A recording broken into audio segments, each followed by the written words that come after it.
Você já imaginou ser escolhido para uma missão impossível, antes mesmo de respirar pela primeira vez? Essa não é a introdução de um romance épico ou de um filme de ficção.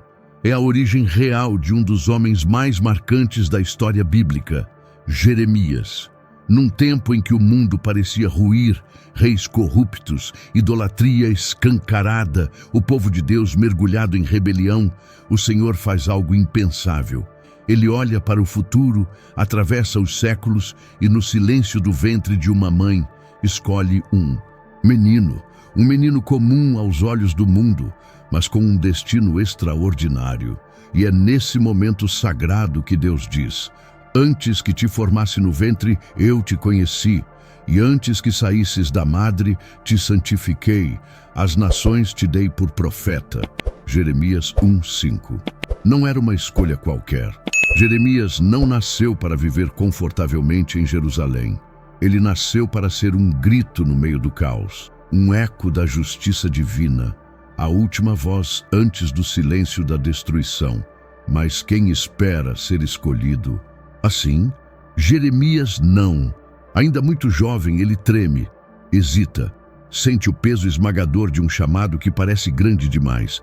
Ah, Senhor Deus, eis que não sei falar, porque ainda sou um menino. Jeremias 1:6. Ele responde, com o coração apertado e a voz trêmula. E é aqui que algo profundo acontece. Deus não o repreende, não o troca, não desiste. Pelo contrário, como um pai que olha nos olhos do filho com amor firme e inegociável, ele diz: não digas, eu sou um menino, porque a todos a quem eu te enviar, irás, e tudo quanto eu te mandar falarás. Não temas diante deles, porque eu sou contigo para te livrar. Jeremias 1:7-8. A partir desse momento, a vida de Jeremias deixa de ser sua. Ele se torna a voz de Deus na terra, uma voz que seria ouvida, ignorada, odiada, mas que jamais se calaria. Porque quando Deus escolhe alguém, mesmo antes de nascer, ele também sustenta. Mesmo que o caminho seja feito de dor, lágrimas e solidão. Foi assim que tudo começou, com um chamado divino, com um menino inseguro, com uma missão impossível, mas também com uma promessa eterna: eu sou contigo. Jeremias não foi apenas chamado para ser profeta, ele nasceu para ser a voz de Deus, em uma terra que já não queria mais ouvir. Imagine uma nação inteira, outrora consagrada, agora afundada em escuridão espiritual. O reino de Judá, que um dia se curvou diante da presença do Altíssimo, agora rasteja aos pés de ídolos esculpidos em madeira e pedra. Reis ímpios se sucedem no trono, cada um mais distante de Deus que o anterior. A justiça é corrompida nos tribunais, os sacerdotes pregam mentiras nos altares e o povo, cego, surdo e endurecido, celebra sua própria decadência como se fosse vitória. Esse é o cenário no qual Jeremias é lançado, não como um herói aclamado, mas como uma sirene solitária em meio ao colapso. Enquanto todos aplaudem os falsos profetas que prometem paz e prosperidade, Jeremias ergue sua voz para denunciar a verdade que ninguém quer ouvir, uma verdade dura, afiada, inegociável. Ele proclama: porque o meu povo cometeu 2 males, a mim me deixaram o manancial de águas vivas e cavaram cisternas rotas que não retêm as águas. Jeremias 2:13. A metáfora é devastadora. Deus, a fonte inesgotável de vida, foi abandonado. E em seu lugar, o povo construiu falsos reservatórios, crenças vazias, esperanças frágeis, deuses que não falam nem salvam, cisternas rachadas, incapazes de sustentar qualquer alma sedenta. Jeremias vê tudo isso, e seu espírito se quebra. Ele contempla o povo se prostituindo espiritualmente, oferecendo sua lealdade a deuses estrangeiros. Ele vê o templo, ainda cheio de rituais, mas vazio de reverência. A glória do Senhor, substituída por fumaça e mentira. E a cada visão dessas, algo dentro de Jeremias se desfaz. Ele não apenas anuncia a dor de Deus, ele a sente. Ele não apenas fala em nome do céu, ele sangra com a terra. E é nesse lamento silencioso que começamos a entender. Jeremias não é apenas o profeta das palavras, ele é o profeta das lágrimas. Porque para alguém ser a voz de Deus em uma nação surda, primeiro, precisa ouvir o grito abafado do próprio coração de Deus. Jeremias não é apenas um profeta, ele é um homem dilacerado por dentro. Sua alma sangra a cada zombaria. Seus ossos estremecem a cada rejeição. E o peso do chamado que carrega parece muitas vezes maior do que sua própria existência. Jeremias não caminha nas nuvens da revelação divina. Ele tropeça pelos becos da dor humana, carregando nos ombros o fardo de ser a única voz de Deus em meio a um povo que prefere o silêncio da mentira. Dia após dia, ele é ridicularizado. Suas palavras viram motivo de escárnio, suas profecias taxadas de loucura. Os risos de desprezo ecoam pelos corredores do templo e até mesmo seus amigos o evitam. A solidão não é uma sombra, é sua única companheira. Desesperado, ele grita ao céu: maldiçoa o dia em que nasceu. Por que saí do ventre materno apenas para ver tristeza e dor e terminar os meus dias na vergonha? Jeremias 20:18. Mas mesmo quando tenta desistir, mesmo quando decide que calará sua boca, algo mais forte o domina.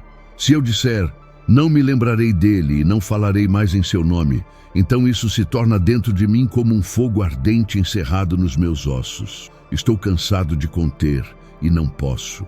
Jeremias 29. Essa não é apenas uma metáfora, é uma realidade interna que consome. Jeremias sente o coração de Deus queimando dentro do seu próprio. A dor do Senhor se tornou a sua. A indignação celestial se funde com sua carne. Jeremias é o profeta que chora, mas suas lágrimas não são fraqueza, são santas, são ecos da dor divina, escorrendo pelos olhos de um homem que ousou se importar. Ele não chora porque é fraco, ele chora porque ama a Deus, ama seu povo, ama a verdade, e é por isso que não pode se calar, mesmo que isso o destrua. O verdadeiro profeta não é aquele que grita mais alto, mas aquele que sangra por aquilo que proclama. A perseguição contra Jeremias não permanece apenas nas palavras. Ela ganha carne, ganha açoite, ganha ferida. O sacerdote Passur, um dos líderes religiosos mais influentes do templo, já não suporta mais ouvir aquelas profecias que ameaçam a ordem, a rotina e o conforto de uma religião sem vida. Para ele, Jeremias é um perturbador da paz, um incendiário da fé institucional, um inimigo da estabilidade. Tomado de ira, Passur toma uma decisão sombria: silenciar o profeta pela dor. Ele manda que Jeremias seja capturado e açoitado publicamente. As varas descem sobre sua pele como chicotes de desprezo. E então, para completar o castigo, Passur o prende em um cepo, um instrumento cruel, feito de madeira, que força o corpo a se dobrar em uma posição antinatural, causando dores lancinantes nas articulações e nos músculos. Era mais do que tortura física, era humilhação pública. Ali, Jeremias permanece exposto. A noite cai, fria e silenciosa, enquanto ele geme na escuridão. Os olhos do povo o observam com desprezo, como se ele fosse um criminoso. Alguns riem, outros ignoram, muitos se calam, mas nenhum estende a mão. O profeta está sozinho, envergado no corpo, mas não no espírito. No amanhecer seguinte, Passur ordena sua libertação. Talvez esperando que o sofrimento tivesse quebrado sua vontade, que as feridas tivessem calado sua língua. Mas Jeremias se ergue, lento, dolorido, mas com o olhar aceso. Ele se volta diretamente ao sacerdote que o torturou. E com a mesma boca que foi golpeada pela dor, ele profetiza: o Senhor te chamou pelo nome de Magor Missabib, terror por todos os lados. Jeremias 23. É uma sentença, um espelho, um aviso. Passur, que quis calar a verdade, agora carrega um novo nome. Um nome que anuncia que o terror que ele quis infligir a Jeremias agora o seguirá por todos os lados. A verdade, quando é ferida, não morre. Ela grita ainda mais alto, e Jeremias é a prova viva disso. Mas o pior ainda estava por vir.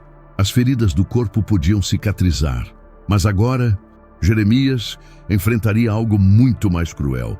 O extermínio silencioso da sua existência, sem sangue derramado, sem julgamento, apenas o esquecimento. A influência de suas palavras havia se tornado insuportável para os príncipes de Judá.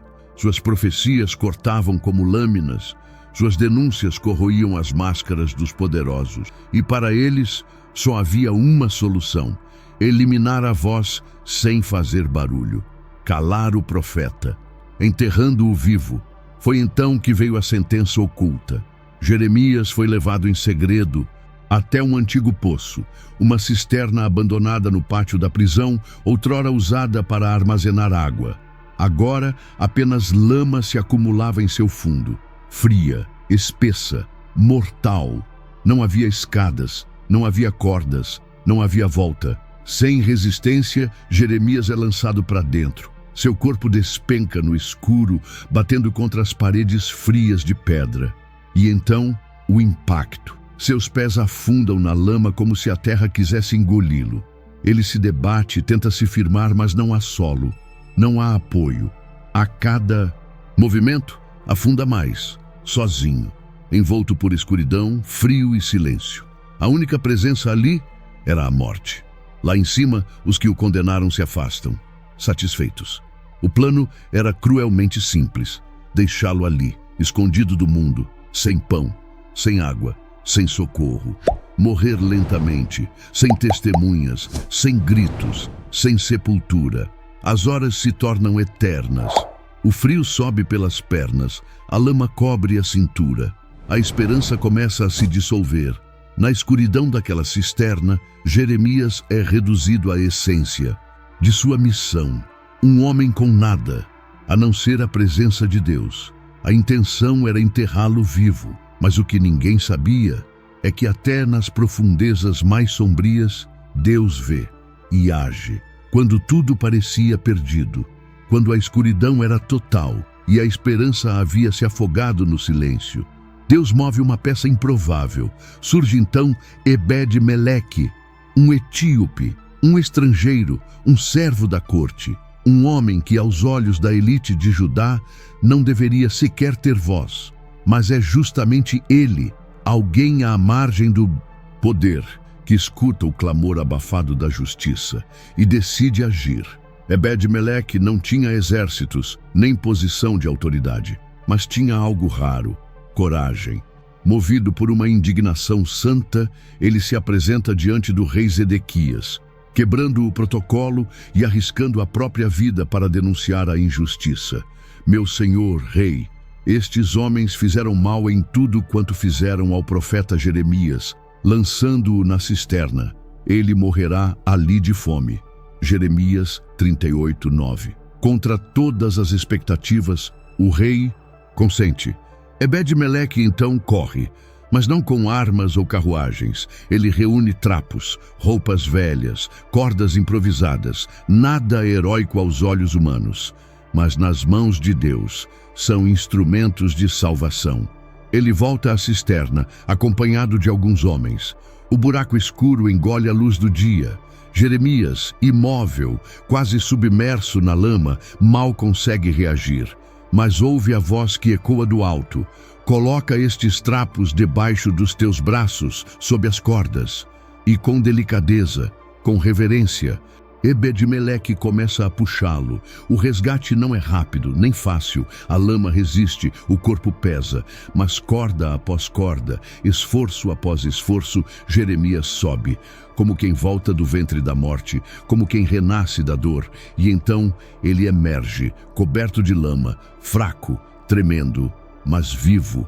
Aquele que os poderosos tentaram enterrar no esquecimento, agora está diante de todos como um testemunho silencioso, um lembrete eterno de que, mesmo nas cisternas mais profundas da existência, Deus não abandona os seus.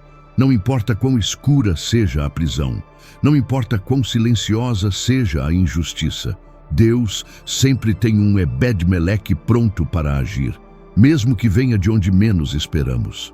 Mesmo após o resgate, a missão de Jeremias não cessa. Não há descanso para aquele que carrega a verdade de Deus nos lábios. Ele mal se recupera da lama da cisterna e já está de volta às ruas, às praças, às portas do templo, proclamando uma mensagem que ninguém deseja ouvir. Jerusalém cairá, o templo será consumido pelo fogo, o povo será arrastado em correntes.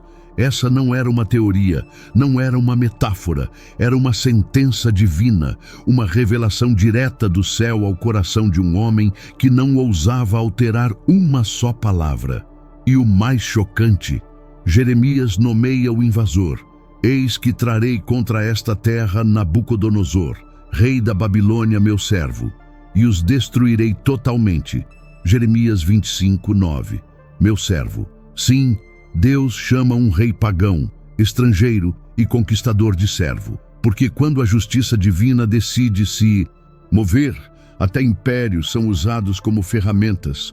Enquanto o povo de Judá se apega a uma falsa sensação de inviolabilidade, acreditando que o templo jamais será tocado, Jeremias desmonta essa ilusão com cada profecia. Ele sabe que sua mensagem fere, que seu nome é amaldiçoado nas ruas, que sua vida está por um fio, mas ele não muda uma vírgula.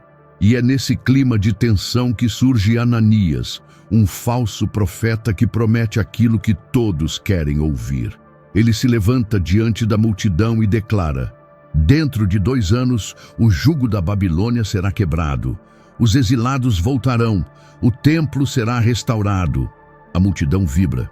O povo se alegra, e por um breve instante, parece que Jeremias foi derrotado pelo otimismo manipulador.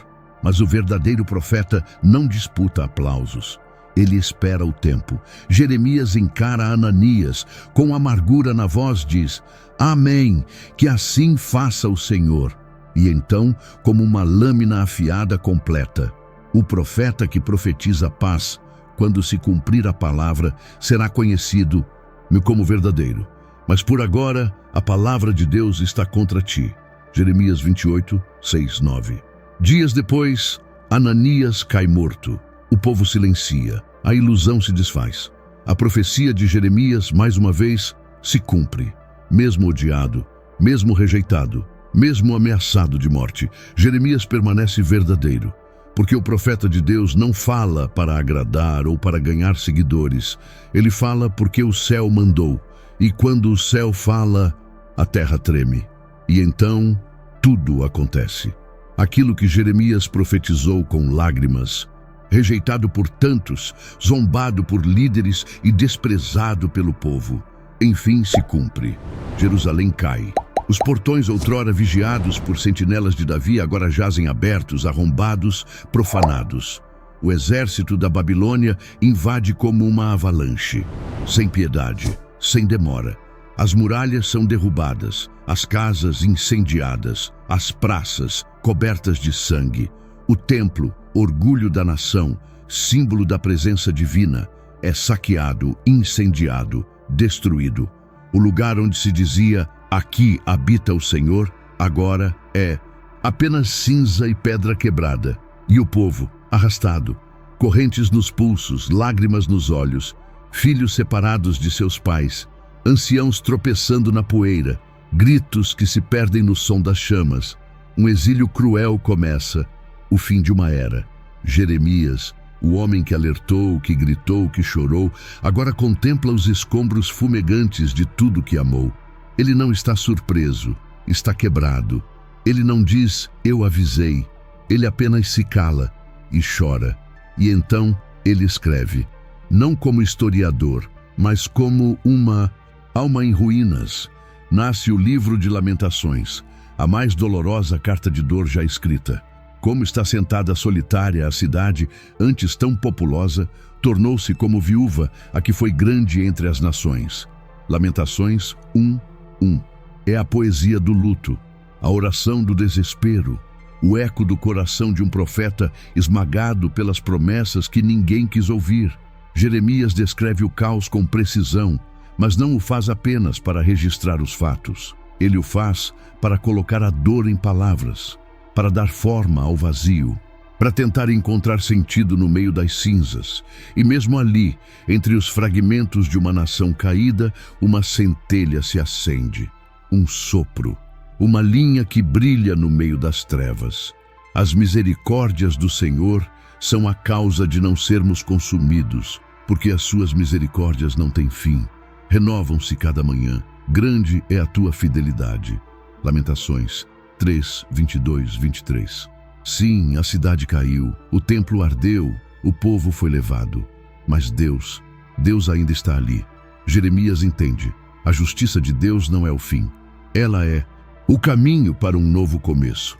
A fidelidade do Senhor permanece, mesmo quando tudo desmorona, e é nesse fio de esperança que ele se agarra. Porque para cada ruína há uma promessa, e para cada lágrima um novo amanhecer.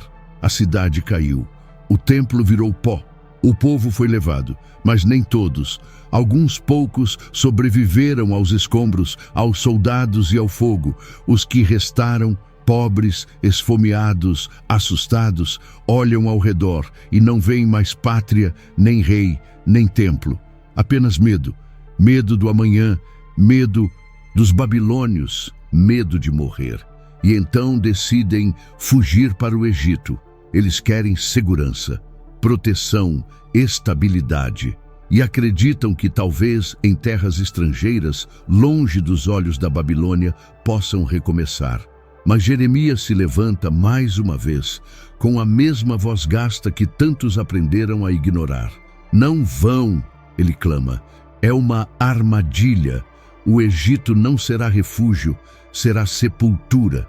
Ele suplica, adverte, chora.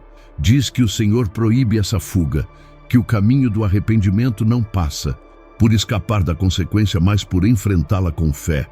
Mas ninguém ouve. Ao invés de escutarem, acusam-no. Você está conspirando com os babilônios, gritam. Quer nos entregar em mãos inimigas. A mesma voz que tentou salvá-los agora é vista como ameaça. Eles não apenas rejeitam sua profecia, eles o sequestram, levam-no à força para o Egito, mesmo velho, mesmo ferido, mesmo cansado. Jeremias, o profeta das lágrimas, é arrancado de sua terra, não como fugitivo, mas como prisioneiro de um povo rebelde. E o que ele faz? Desiste? Se cala? Não. Mesmo em solo estrangeiro, mesmo diante de Faraó, mesmo em um povo que já não o quer por perto, Jeremias profetiza até o fim. Sua voz, mais uma vez, se ergue como trovão. Assim diz o Senhor: eis que entregarei Faraó Hofra, rei do Egito, nas mãos dos que buscam tirar-lhe a vida, assim como entreguei Zedequias, rei de Judá, nas mãos de Nabucodonosor. Jeremias 44:30. Ele sabia que a rebeldia tem preço e que fugir da vontade de Deus não é refúgio, é sentença. Ali, entre palmeiras e palácios estrangeiros, Jeremias anuncia o juízo mais uma vez. Sozinho, exilado, desprezado, mas inquebrantável. Ele é a tocha que não se apaga, mesmo levada pelo vento, a trombeta que não silencia, mesmo em meio ao deserto, o eco da fidelidade, até o último suspiro. A Bíblia silencia sobre os últimos dias de Jeremias, mas tradições antigas sugerem que ele foi apedrejado no Egito por aqueles que não suportavam mais ouvir a verdade. Um fim trágico, mas coerente com sua vida de sacrifício. Jeremias nunca buscou aplausos, só obedeceu. Foi desprezado pelos homens, mas honrado por Deus. Sua vida nos lembra que nem sempre a fidelidade traz conforto, mas sempre traz propósito. Aprendemos que a verdade tem um preço, que a fidelidade exige coragem e que Deus nunca abandona os seus, mesmo nas cisternas da vida. Jeremias foi perseguido, torturado e rejeitado, mas sua voz ainda ecoa. Ela nos alerta, nos consola e nos chama ao arrependimento. Seja fiel como Jeremias. mesmo que isso custe tudo, pois no fim vale a pena ouvir a Deus, mais do que agradar aos homens.